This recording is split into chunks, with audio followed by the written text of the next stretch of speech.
Once again, warm welcomes to all of you to our official YouTube channel of Mahatma Gandhi शिक्षण संस्थान। एक बार फिर आप सभी का स्वागत है। Today I came here for standard 8, chapter number 2, history, the expansion of British power, and this is for day 11 video. This is for day, oh my god, this is for day 11 video. Oh my god. Okay. My dear students, video को पूरा देखिएगा, like share और subscribe जरूर कर दीजिए। Subscribe button के बगल में बेल आइकन होगी, उसे आप प्रेस कर दीजिए ताकि हमारे सारे वीडियो का नोटिफिकेशन आपको जाता रहे। और हाँ, अगर अब तक आपने स्कूल के ऐप को इंस्टॉल नहीं किया है तो कर लीजिए, और आईडी पासवर्ड आपको भेजी गई है। फिर भी यदि बाय द वे डिलीट हो गई है तो आप मुझसे कांटेक्ट कर सकते हैं, स्कूल से मिल सकते हैं, वहां भी आप बात कर सकते हैं। ऑफिस जरूर आए, अपने बच्चे की देख रेख या फिर उनके एडमिशन संबंधित किसी भी बात को इंक्वायर करने के लिए, अपॉइंट होने के लिए, जानकारी लेने के लिए आप एक बार ऑफिस जरूर आए। क्योंकि ये ऑफिस आपकी है, विद्यालय आपकी है, विद्यालय आपके बच्चे की है, तो विद्यालय रहेगी तो आपके भविष्य, मतलब आपके बच्चों की भविष्य अच्छी रहेगी, इसके भविष्य उज्जवल रहेगा। इसलिए आप विद्यालय जरूर आए, ऑफिस जरूर कांटेक्ट करें। तो सर, आज हम लोग एक इम्पोर्टेंट टॉपिक पर चर्चा करेंगे, यहाँ पंजाब के बारे में। और जो लॉर्ड वेलेस्ली उस वक्त हुआ करते थे गवर्नर जनरल, लॉर्ड वेलेस्ली के एक और अंडर ही बहुत सारे एक्सपेंशन हुआ। पंजाब के बारे में कहें तो पंजाब एक अपने आप में इंडिपेंडेंट रीजन हुआ करता था, जहाँ के राजा हुआ करते थे। अगर बात करें तो महाराजा रणजीत सिंह इसके राजा हुआ करते थे। महाराजा रणजीत सिंह के बारे में एक इंटरेस्टिंग बात ये समझ में आती है, क्योंकि हमने जो पढ़ा है, हमारे बुक में जो दिया हुआ है, आगे भी जो हम लोग पढ़ेंगे, तो महाराजा रणजीत सिंह की पॉलिसी एक अच्छी पॉलिसी थी। उसकी एडमिनिस्ट्रेटिव पावर बहुत मजबूत था, इतनी मजबूत था कि आई मीन टू से कि यूरोप में जैसे फ्रांस, जर्मनी, इन सब की आर्मी जैसी थी, इनकी भी आर्मी ऐसी थी। मतलब इनको ऐसी आर्मी की ट्रेनिंग दी जाती थी, एक अच्छी आर्मी की व्यवस्था थी, और सधा हुआ आर्मी था जो कभी भी किसी पर अटैक करके उस पर आक्रमण करके उसको जीत सकता था। लेकिन एक और बड़ी बात थी, कमजोर करी कहे तो कमजोर करी में ब्रिटिश के साथ इनका फ्रेंडली रिलेशन होता था। हमने यहाँ लिखा भी है फ्रेंडली विद ब्रिटिश। आपको अगर नहीं दिख रहा है तो हमको आप सुनिए सिर्फ, ओके। तो ब्रिटिश के साथ इनकी एक फ्रेंडली रिलेशनशिप थी, जो भी बातें होती थी दोनों के बीच बैठ कर मंत्रणा होती थी, आपस में बातचीत करते थे। और thereafter they were taking different decisions, attack करने की बात हो किसी पर या फिर दूसरे का हेल्प लेने की बात हो, सारे दोनों मिलजुल कर करते थे।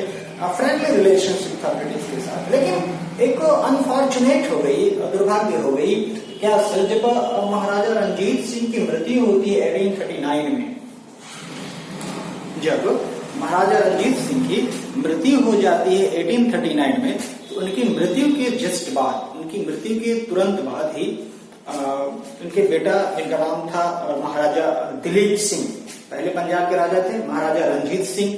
बाद में जाकर जब 1939 में उनकी मृत्यु हो जाती है तो नए किंग मिलता है पंजाब को उनके बेटा के रूप में, जिनका नाम होता है महाराजा दिलीप सिंह।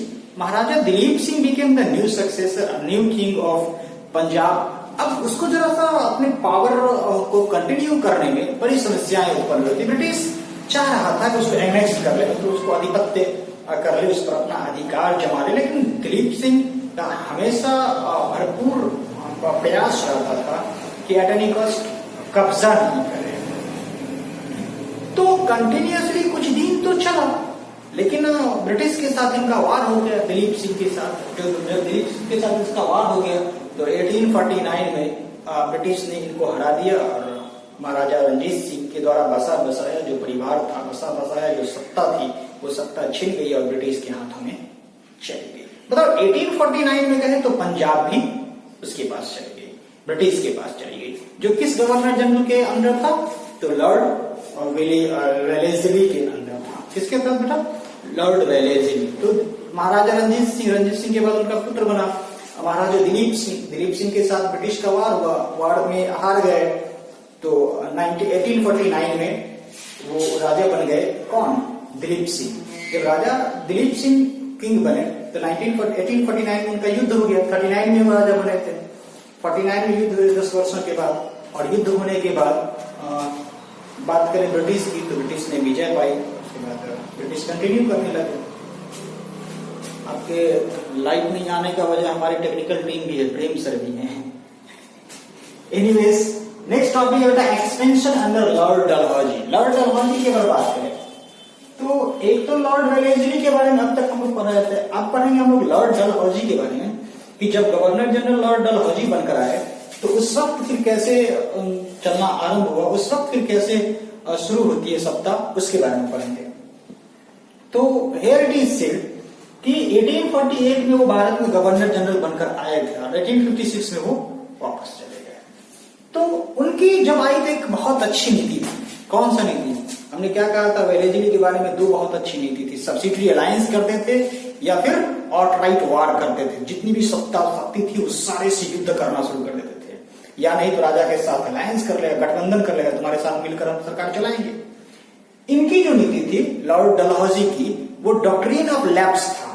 मतलब जिस तक क्या होता होगा डॉक्ट्रिन ऑफ लैप्स, मान लीजिए वो किसी राजा के साथ मिला, उस राजा का सारा प्रोटेक्शन ब्रिटिश करेंगे, और यदि बाय द वे राजा की मृत्यु हो जाती है और नेचुरली राजा का कोई संतान नहीं है, अपना कोई संतान नहीं है, दूसरे की कोई बात नहीं है, चचेरा ममेरा ये सब कुछ नहीं चलता था, अपनी यदि कोई संतान नहीं है तो उस केसेस में वो राज्य पर कब्जा ब्रिटिश का होगा। इस पॉलिसी को डॉक्ट्रिन ऑफ लैप्स कहते थे। इसी पॉलिसी के तहत इन्होंने बहुत सारा राज्य, जब सतारा की बात करें, झांसी की बात करें, नागपुर की बात करें, अलग अलग जगहों को उन्होंने अपनाया था। झांसी की रानी के बारे में पढ़ा हो उन्होंने। जब गंगाधर की मृत्यु हो जाती है तो डॉक्ट्रिन ऑफ लैप्स था इनके लॉर्ड डलहौजी के वक्त में। तो डॉक्ट्रिन ऑफ लैप्स में जब इनकी मृत्यु हो जाती है गंगाधर की, तो गंगाधर की मृत्यु के बाद से वो झांसी को अपना समझने लग जाता है। वो झांसी को पर अपना आधिपत्य जमाना चाहता है, लेकिन क्योंकि उसके पुत्र उस वक्त तो नहीं थे, छोटे थे। तो झांसी की जो रानी थी लक्ष्मीबाई, जिसका बचपन का नाम मनुबाई हुआ करता था, एक कविता भी है बड़ी अच्छी, बिहार बोर्ड की बुक में से लिया हुआ है, खूब लड़ी मर्दानी वो तो झांसी वाली रानी। तो उन्होंने फिर युद्ध किया, झांसी की रानी के साथ युद्ध किया है, और युद्ध के पश्चात फिर झांसी की रानी डिफीट होती है, हार जाती है, और फिर झांसी जो उत्तर प्रदेश में है वो उनके अधीन चला जाता है, ब्रिटिश के अधीन चला जाता है। तो माय डियर, ये रहे आज के टॉपिक जिसमें हम लोगों ने चर्चा किया है लॉर्ड वेलेस्ली का पंजाब जो नेक्स्ट किया वो, और आज हम लोग शुरू किए हैं नया टॉपिक जो एक्सपेंशन अंडर लॉर्ड डलहौजी के बारे में। उसमें लॉर्ड डलहौजी की नीति के बारे में पढ़ा है कि डॉक्ट्रिन ऑफ लैप्स कैसी नीति थी, उस नीति के बारे में एक क्वेश्चन टेक्स्ट बुक में आपके बुक में दिया हुआ है कि झांसी की रानी का जो युद्ध होता है, वार होता है, वो किस तरह का वार था, उस वार कैसे हुई, कब हुई, क्यों हुई। आप कमेंट कीजिएगा, अगर आपको इसका आंसर नहीं मिले तो आप कमेंट कीजिएगा, हम आपको अगले क्लास में इसको डिक्टेट कर देंगे। और तब तक आप अपना ख्याल रखिए, मिलते हैं अगले वीडियो में। आप कहीं मत जाइए, घर रहिए, सुरक्षित रहिए।